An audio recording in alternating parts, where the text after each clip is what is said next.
Hello everyone. I hope you all are doing good and today we are discussing the another new beautiful article which is taken from the Hindu of 16 March. It means today and the article is very short and beautiful beautifully discussing about uh, the current financial situations of US and so let's begin. तो चलिए शुरुआत करते हैं एक नई article की। सो जैसे कि मैं इसको ऊपर से मोटा मोटा ओवरव्यू आपको दे देता हूँ। ये जो आर्टिकल बेसिकली है, जो यूएस का जो एसवीबी जो बैंक है, सिलिकॉन वैली जो बैंक है, वो जो बैंक में जो बैंक जो डूब रहा है उसके ऊपर जो वहाँ की जो फाइनेंशियल अभी की जो स्थिति बनी है उसके ऊपर आर्टिकल है। और और इस चीज़ को उन्होंने आर्टिकल में हमारे जो आरबीआई को क्या क्या यहाँ से हमें सीख लेनी चाहिए और किस तरीके से हमें इस सिचुएशन को आने वाले फ्यूचर में अपने जो हमारा जो आरबीआई है और हमारा जो बैंकिंग स्ट्रक्चर है वहाँ से हमें क्या किन चीज़ों पे सुधार करना चाहिए। तो लेसन लर्न, जैसे कि आपने ये आर्टिकल का जो ऊपर जो ये देख लिया है, लेसन लर्न मतलब लेसन हमको सीखना है, राइट। कहीं पे कोई चीज़ हो जाती है उसके बाद तो उससे सीखना चाहिए, राइट। मान लीजिए कि आपके साथ आपके साथ वालों के साथ किसी की कोई मिस्टेक हो जाती है तो वो वहाँ से आपको वो चीज़ सीखनी चाहिए कि उससे गलती हुई तो मेरे से ये गलती ना हो। तो इसी प्रकार से हमें आरबीआई के लिए भी ये लेसन लर्न करने की ज़रूरत है। RBI should insure bank are protected from global contagion और मिसमैनेजमेंट। तो आरबीआई को ये इंश्योर करना है, राइट, कि जो बैंक्स हैं वो प्रोटेक्टर होने चाहिए ग्लोबल कंटेंजियन एट मीन्स कंटेंजियन मीन्स होता है एक टाइप का संक्रमण, राइट। जैसे आपने कोरोना देखा होगा तो कोरोना भी कंटेंजियस डिजीज़ थी, ठीक है, संक्रमण हो रही थी। तो यहाँ पे ग्लोबल संक्रमण मतलब है कि आप ग्लोबली आप इस चीज़ को किस तरीके से आपको फॉरवर्ड कर रहे हैं, ठीक है। और जो मिसमैनेजमेंट हो रहा है उसको उससे बैंकों को किस तरीके से आपको प्रोटेक्ट करके रखना है। फॉल्टरिंग बैंक, जो फॉल्टरिंग मीन्स होता है गिरना, जो बैंक गिर रहे हैं दिस टाइम इस समय ऑन द यूएस के वेस्ट कोस्ट में spark a deja vu moment across global markets last week as fear of Lehman Redux triggered sharp decline in banking stocks worldwide and saw investor make a beeline for safe haven assets such as gold। तो जो faltering जो bank हैं वहाँ पे क्या हो रहा है, अभी जो यूएस में क्या हो रहा है, एक डेजा वो मोमेंट पूरे ग्लोबल मार्केट में बना है। डेजा वू का मतलब होता है, ये एक फ्रेंच लैंग्वेज से लिया गया वर्ड है, राइट। और जिसका मतलब होता है एक स्ट्रॉन्ग सी फीलिंग होती है आपको आपको ये पता नहीं, आपने मतलब वो एक्सपीरियंस करी होती है एक स्ट्रॉन्ग सी फीलिंग, कुछ अलग सी फीलिंग, एक मोमेंट होता है, ठीक है। लास्ट वीक जैसे कि फेयर हुआ, ठीक है, लेमन, और जो ट्रिगर शार्प डिक्लाइन देखने को मिला बैंकिंग स्टॉक में पूरे वर्ल्ड वाइड में, ठीक है। और investor make a beeline का मतलब हो गया लाइन, मतलब एक बीचों बीच आपने लाइन कर दी है, ठीक है। For the safe haven assets, एक एक स्ट्रेट लाइन आपने दो प्लेसेस के बीच में कर दी है। और एक safe haven assets such as gold, देखो गोल्ड को एक एक सेफ एसेट्स माना जाता है क्योंकि ये इजी टू लिक्विडाइट होता है, ठीक है। इसको आप लिक्विडाइट कर सकते हैं, ठीक है, लिक्विडिटी इसकी बहुत जल्दी होती है। मान लीजिए आपके पास 2 किलो सोना घर में पड़ा है, ठीक है। तो आपको ये सोचने की ज़रूरत नहीं है कि कल को आपको इसके बदले अगर आपको कैश चाहिए तो कल आपको इतनी इसमें बिल्कुल भी टेंशन वाली बात नहीं है, इजीली लिक्विडाइट है। क्योंकि अगर आप मार्केट में जाते हैं तो कल आपको पता है कि हमारा सोना बिकेगा और हमें तुरंत ही कल कैश मिल जाएगा, राइट, लिक्विडिटी। तो यहाँ पे क्या ये एक सेफ गोल्ड को क्या करें, एक हेवन हेवन माना गया है। हेवन, अब देखो ये हेवन कौन सा है, आप इस हेवन को, जो एक स्वर्ग वाला हेवन होता है, उससे कंफ्यूज मत करना। उसकी जो स्पेलिंग होती है HEAVEN होती है, ठीक है। इसमें जो H के बाद E है वो मिसिंग होता है, तो ये वाला हेवन होता है HAVEN। तो इस हेवन का मतलब होता है एक safe place for the rest, मतलब जहाँ पे आप रेस्ट करने के लिए जो कोई एक सेफ प्लेस होता है। ये यहाँ पे रेस्ट वाली बात नहीं है, यहाँ पे एक सेफ चीज़ मानी गई है गोल्ड को। इस तरीके से इसका मेटाफोर्स मीनिंग निकाला गया है, ठीक है। हाउ एवर, हालांकि over the course of 4 days from Friday, Friday से जो 4 दिन का जो कोर्स होता है, राइट। तो regulator in the world largest economy acted with the alacrity to bolster public confidence in the banking system. अब देखिए यहाँ पर क्या हुआ है, यहाँ पे आप देखिए कि जो 4 दिन का जो समय हुआ है, ठीक है, जो आपके वर्किंग डेज माने जाते हैं, ठीक है, वो वाले। और रेगुलेटर इन द वर्ल्ड के सबसे जो लार्जेस्ट इकनॉमी है, उन्होंने एक्ट किया है एलेक्ट्रिटी मीन्स होता है एक ईगरनेस, ठीक है, या फिर एक इंथुसियाज्म, आपके पास जोश है, ठीक है, टू बोल्स्टर हो बढ़ाएंगे। बोल्स्टर मतलब होता है स्ट्रॉन्ग कर देना, ठीक है, और मजबूत कर देना और बढ़ा देना public confidence in the banking system में पब्लिक का जो कॉन्फिडेंस है, जो विश्वास है, वो बढ़ाया है। जो फेडरल डिपॉजिट इंश्योरेंस कॉरपोरेशन है, FDIC, first took over the Silicon valley bank in California, जिसने क्या किया, अब यहाँ पे ये टुक ओवर है, ठीक है, यानी कि टुक ओवर मीन्स होता है, ये सेकंड फॉर्म हो गई आपकी, ठीक है, टेक ओवर की, ठीक है। तो टेक ओवर मीन्स होता है टेकिंग कंट्रोल, आप किसी चीज़ का कंट्रोल ले रहे हैं, ठीक है। FDIC ने पहले क्या किया, कंट्रोल ले लिया सिलिकॉन वैली बैंक का, जो कैलिफोर्निया बेस्ड बैंक है, ऑन संडे।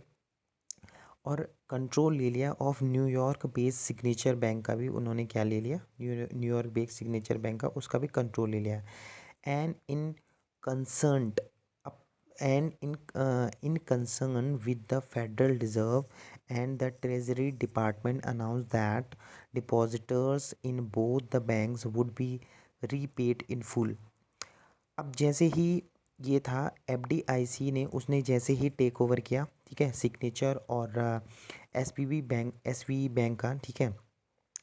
और इन कंसर्न, अब इन कंसर्न, जो एक कंसर्न होता है, अगर हम केवल कंसर्न की बात करें, CONCERT, जो कंसर्ट, अगर हम केवल कंसर्ट लें, तो इसका जो मीनिंग होता है, जब कोई म्यूजिकल परफॉर्मेंस देता है ना, राइट, म्यूजिकल शो करता है, तो वो कंसर्न कहलाता है। लेकिन ये पूरा फ्रेज़ है इन कंसर्न विद, ठीक है। तो इसका जो मतलब है, उसका मतलब होता है कि आपने एक्टिंग, मतलब आपने एक्ट किया है जॉइंटली, एक्टिंग जॉइंटली, मतलब आपने सबको साथ लेके की ये चीज़ करी है। तो फेडरल रिजर्व था, और जो ट्रेजरी डिपार्टमेंट, और ट्रेजरी मतलब जहाँ पे आपका कैश रहता है, जो ट्रेजरी डिपार्टमेंट है, उन्होंने अनाउंस किया कि जो डिपॉजिटर हैं in the both the banks के, बैंक के जो डिपॉजिटर हैं, जिन्होंने अपना पैसा बैंक में रखा है, वो उनको रीपेड किया जाएगा, ठीक है। अब यहाँ पे वुड भी है, ठीक है। विल और वुड में इतना ही फ़र्क है कि विल एक एश्योरेंस को दिखाता है, मतलब आई विल डू, मतलब मैं डेफिनेटली ये करूँगा, और आई वुड मीन्स पॉसिबिलिटी भी है, और इन्होंने इसीलिए वुड लिखा है क्योंकि ये देंगे। अब देंगे तो बोला है, पर दे भी सकते हैं, नहीं भी दे सकते हैं, तो वुड का इसलिए यहाँ पे यूज़ हुआ है, राइट। तो वुड को इस तरीके से यूज़ भी करते हैं। तो उन्होंने कहा कि हम पैसा देंगे, जो रीपेड करने के लिए हम तैयार हैं, राइट। होता क्या है, जो जो बैंक में आपका जो पैसा होता है, ठीक है, वो आपका पैसा जो इंश्योर्ड होता है, वो केवल 5 लाख तक की गारंटी का होता है, ठीक है। इतना आपको पता ही होगा। Share holders of the two, India में तो यही है, लेकिन पहले 2 लाख था, 5 लाख कर दिया गया है इंडिया में भी, ठीक है। Share holders of the two bank would how ever not the protected. अब यहाँ पे कह रहे हैं कि जो शेयर होल्डर है, जिनका शेयर है इन बैंकों में, दोनों बैंकों में, हालांकि नॉट प्रोटेक्टेड, वो प्रोटेक्टेड नहीं है, रेगुलेटर्स तो ऐसे कहते हैं, ठीक है। मंडे को क्या हुआ, US के जो प्रेसिडेंट है Joe Biden sought to reassure the nation, nation को एक बार फिर से साउट टू, मतलब एक उन्होंने फिर से क्या कहा, रीअश्योर किया नेशन को, ठीक है, कि क्या कहा उन्होंने कि global market that the US was committed to maintaining a resilient banking system. एक ग्लोबल मार्केट है, ठीक है, ग्लोबल मार्केट जो है, जो कि जो यूएस ने कमिट, यूएस को कमिट करता है कि मेंटेनिंग। अब देखो यहाँ पे टू है, ठीक है, वैसे ये एक टू के बाद क्या होता है, वी की जो वर्ब की V1 फॉर्म आती है, यानी कि फर्स्ट फॉर्म आती है, लेकिन यहाँ पे क्या हो, इन्फिनिटी का काम करती है जो, और यहाँ पे जो है आपको देखने को मिल रहा होगा टू मेंटेनिंग। यहाँ पे ऐसा क्यों आया है ING, क्योंकि कमिटेड के बाद ये प्रेपोजिशन है, जो फिक्स प्रेपोजिशन होते हैं ना, उनके बाद आप ये वर्ब का काम नहीं करेगा। यहाँ पे ये कमिटेड के बाद जो टू है वो फिक्स प्रेपोजिशन है, और प्रेपोजिशन के बाद आप ING फॉर्म लगा सकते हैं। एक रेजिलिएंट बैंकिंग सिस्टम है, वो कह रहे हैं कि एक रेजिलिएंट बैंकिंग सिस्टम है and would move to simultaneously tighten regulations for banks to make it less likely for such failure to occur again. वो एक आपको भरोसा दिला रहे हैं कि क्या हो रहा है कि जो साइमल्टेनियसली, साइमल्टेनियसली मिल होता है साथ साथ, उसके साथ साथ जो टाइटन कर रहे हैं, जो रूल रेगुलेशन को टाइट किया है बैंक्स के लिए, ताकि वो क्या कर सकते हैं, मेक इट लेस लाइकली। अब पॉसिबिलिटी ये कम कर पाएँ कि इस तरीके के जो फेलियर्स हैं वो दोबारा फ्यूचर में हो पाएँ, नहीं होंगे, इस तरीके की वो एक एश्योरेंस दे रहे हैं। अकर मीन्स होना है, होता है होना, किसी चीज़ का होना, ठीक है, occur again. While the coordinated step have, coordinated means मिले हुए, मिलजुल के जो स्टेप्स लिए जाएंगे, एटलीस्ट फॉर नाउ, अभी के लिए, कम से कम अभी के लिए, रीस्टोर्ड अ डिग्री ऑफ काम इन मोस्ट मार्केट, अभी फिर से हमको काम होना है, उस डिग्री को रिस्टोर करना है। There are lessons that have been learned, अभी हमें लेसन सीखना है यहाँ से।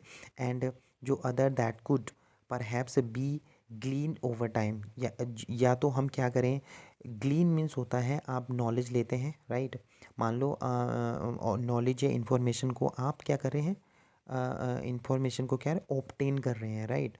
तो ग्लीन ओवर द टाइम, अगर नॉलेज, या तो फिर आप समय के साथ, ओवर द टाइम होता है समय के साथ, आप वो नॉलेज ले सकते हैं या इन्फॉर्मेशन ले सकते हैं, या फिर वहाँ से लेसन लर्न कर सकते हैं, ठीक है। सिलिकॉन वैली बैंक का जो केस है इज़ फेयरली यूनिक, ये फेयरली यूनिक था विद द डिपॉजिटर, जो डिपॉजिटर जो हैं बेस कंप्राइजिंग, उनके पास क्या है, स्टार्टअप्स वाले हैं, ठीक है, और वेंचर कैपिटल वाले हैं, ठीक है, mostly from the tech hub the Silicon Valley, Silicon Valley tech hub है, वहाँ के जो इन्वेस्टर हैं वो हैं। The customer were geographically and sectorally concentrated, ठीक है, कंसनट्रेटेड है, मतलब मिले हुए, जियोग्राफिकली सेक्टोरिकली कंसनट्रेटेड है, मिले हुए हैं, ठीक है। The bank had also invested extensively in a portfolio of US treasuries and mortgage bond. अब बैंक ने क्या किया है, एक्सटेंसिवली, एक्सटेंसिवली मीन्स होता है एम्पल अमाउंट, यानी कि बहुत ज़्यादा पोर्टफोलियो में इन्वेस्ट करा है ट्रेजरी में। और जो मॉर्टगेज बॉन्ड होते हैं ना, अब मॉर्टगेज का मतलब क्या होता है, मॉर्टगेज बॉन्ड जो होते हैं वो, मतलब जैसे कि पहले आप मॉर्टगेज लोन को समझिए, राइट, या फिर बॉन्ड क्या होता है, मॉर्टगेज बॉन्ड एक जैसे डिफ़ॉल्ट की सिचुएशन आ जाए, ठीक है, तो हम इसको ना उस समय उस प्रॉपर्टी को हम सेल आउट भी कर सकते हैं, कंपनसेट करने के लिए, जो डिफ़ॉल्ट हुआ है उसको कंपनसेट करने के लिए इस तरीके के बॉन्ड होते हैं, ठीक है। और एक होता है मॉर्टगेज लोन। तो लोन देखो, मॉर्टगेज लोन होता है कि loan against property, loan against property जो होता है वो भी मॉर्टगेज होता है, ठीक है।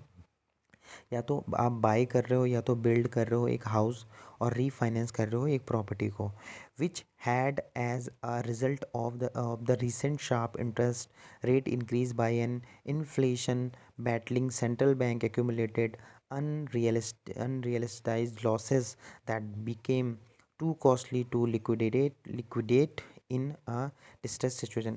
देखो ये कह रहे हैं कि रेट बड़े हैं, ठीक है, एक्यूमुलेट हुए हैं, और जब काफ़ी कॉस्टली हो जाता है, जब आपका जो चीज़ लिक्विडेट नहीं होती है, जैसे मैंने गोल्ड का एग्जांपल दिया था, तो उस तरीके से तो वो आपको क्या सिचुएशन डिस्ट्रेस हो जाती है, राइट। जब दिक्कत वाली सिचुएशन होती है डिस्ट्रेस वाली, तो उसमें क्या होता है, लिक्विडेट नहीं होता है तो वो प्रॉब्लम हो जाती है, ठीक है। जो सिग्नेचर है, ऑन द अदर हैंड, एक बैंक है that had exports itself to highly volatile crypto currency by providing services to those investing in digital asset.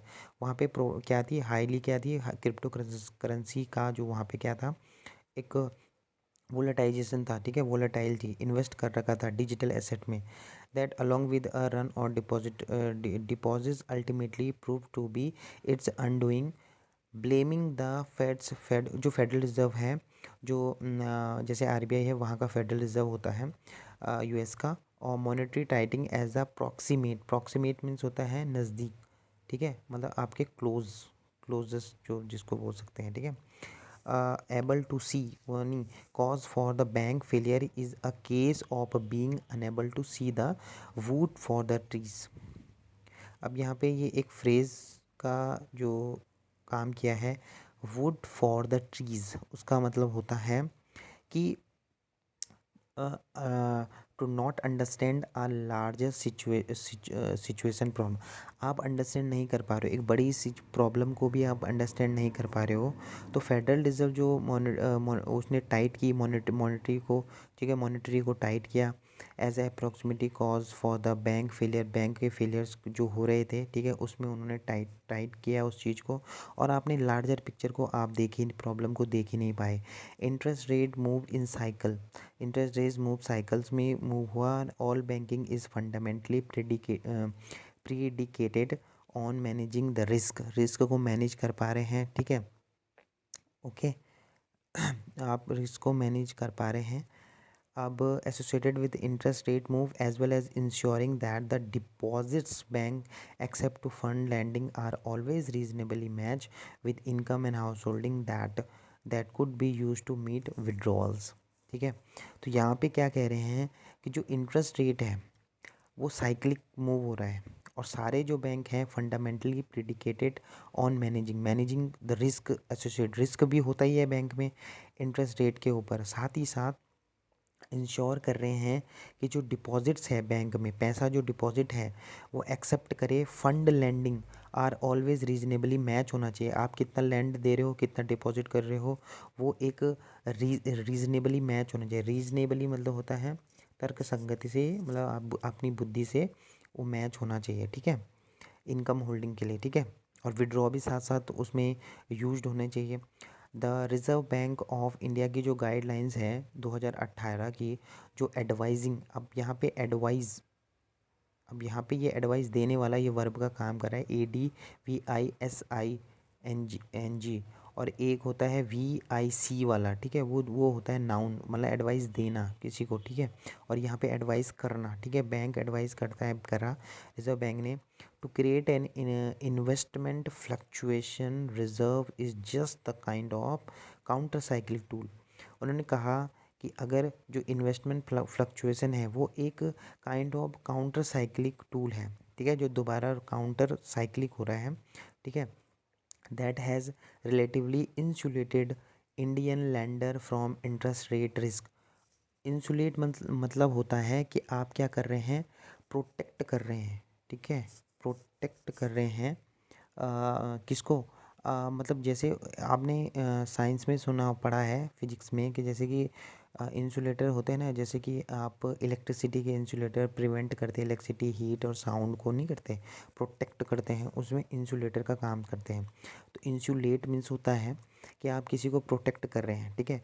Indian landers को, जो लैंडर्स हैं, ठीक है, जो पैसा देने वाले हैं, उनको इंटरेस्ट रेट से जो रिस्क है उससे इंसुलेट कर रहे हैं, बचा रहे हैं, रोक रहे हैं, प्रिवेंट कर रहे हैं। स्टिल अभी भी RBI must remain on guard, अभी भी गार्ड मतलब वो उन पे निगरानी पे है, टू इंश्योर, ये देखने के लिए कि ना ही ग्लोबल कंटेंजियस ना, और ना ही जो जो management miss step threaten any local lender, और जो लोकल लेंडर हैं उनको ना ही जो ग्लोबल कंटेंट या जो ग्लोबल ये संक्रमण हो रहा है, इस तरीके की जो दिक्कतें आ रही हैं उससे, और जो मैनेजमेंट मिस स्टेप है उससे कोई थ्रेटन मतलब खतरा ना हो किसी भी लोकल लेंडर्स को। So this is all about today, and I hope this will help you. And if you if you like the if you अगर आपको ये थोड़ा भी पसंद आया है तो एक लाइक ज़रूर कीजिए, और मिलते हैं नेक्स्ट वीडियो में। तब तक के लिए बाय बाय।